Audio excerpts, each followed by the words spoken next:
Hello Pisces, Sun, Moon, Rising, and Venus signs. Kamusta kayo? Sana po ay nasa mabuti kayong kalagayan. Welcome back po sa Star Tarot. Kung bago kayo dito, welcome din kayo. Thank you for your support. I truly appreciate it. God bless you all. Pisces, paunang mensahe ninyo, strength. Ayan. So, siguro kailangan ninyo ngayon ang inyong inner strength, no? For you to be able to face kung ano man ang dapat ninyong harapin sa ngayon. Baka meron kayong mga sitwasyon na medyo challenging or baka meron kayong sitwasyon na medyo mahirap, no? Gawin or harapin. Kaya kailangan na magpakatatag kayo. No? Kasi wala namang problema. Unang-una, wala namang problema na hindi natin kayang solusyonan. Pero it might require you to be strong.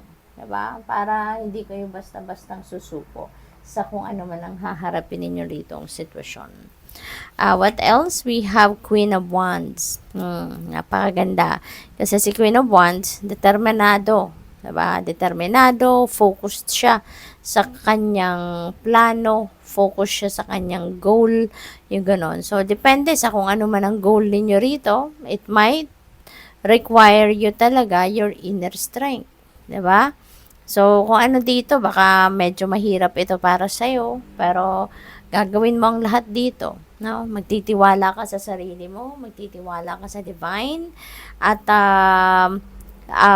hindi mo to susukuan.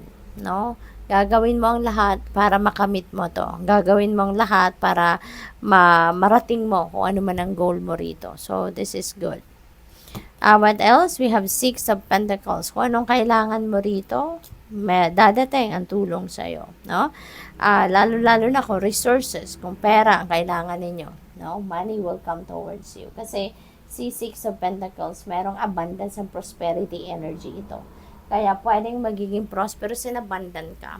And you will be able to provide sa sarili mo kung anong amount of money na kailangan mo para ma-push mo yung goal mo, no? Na gusto mong ma-achieve dito. Kaya wag kang mag-alala, no? Wag kang mag-alala, you will get what you need, no?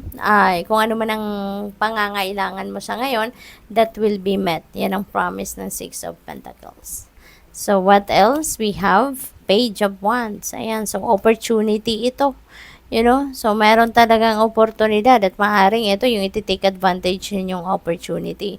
Habang ang opportunity ay nandito para marating mo yung mga goals mo, kaya ayun, no, maaaring you're going to take advantage of this. Diba? Kasi baka ito na rin yung kumbaga parang once in a lifetime siguro na opportunity na dadating sa'yo, kaya hindi mo na rin ito aatrasan. No? Talagang pipilitin mo na maging matatag ka, maging matibay ka, no, ang inyong loob at hindi ka magpapatumpik-tumpik na dito you are really going for it, no? So good luck sa iyo. What else for Pisces?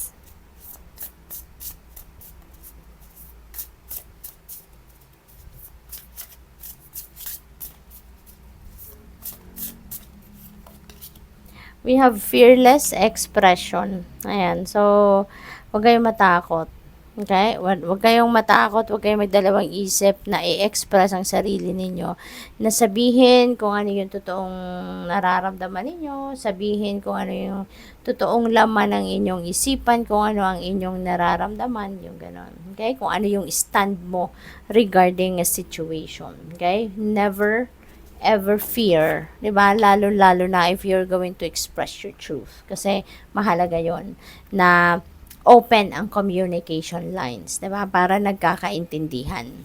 What else? We have you are epic. Magaling ka, okay? Magaling ka, Pisces. At sigurado, no, kung ano yung goal mo rito na gusto mong ma-achieve with the Queen of Wands, talagang you will be epic at gagalingan mo 'yan. Gagawin mo ang lahat dyan para makamit mo kung ano yung goal mo dyan, kung ano yung gusto mo. Kaya good luck sa'yo and congrats. What else? We have bliss is worth creating from. Diba? So, napakaganda. Kasi siguro talaga, unti-unti, no? mapagsisikapan mo to at unti-unti you're going to climb the ladder of success.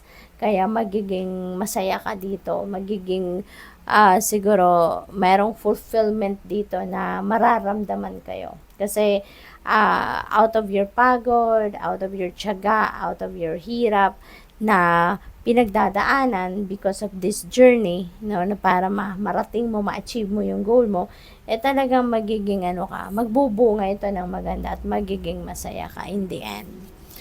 We have the good kind. Ayan, good things are happening. No? Good things are coming towards you sa ngayon. So, maganda to. Kasi magkakaroon ka na ng merong mga magagandang pangyayari na maaaring maganap dito sa buhay ninyo. No? So, good luck. Thank you for watching Love and Light. Namaste.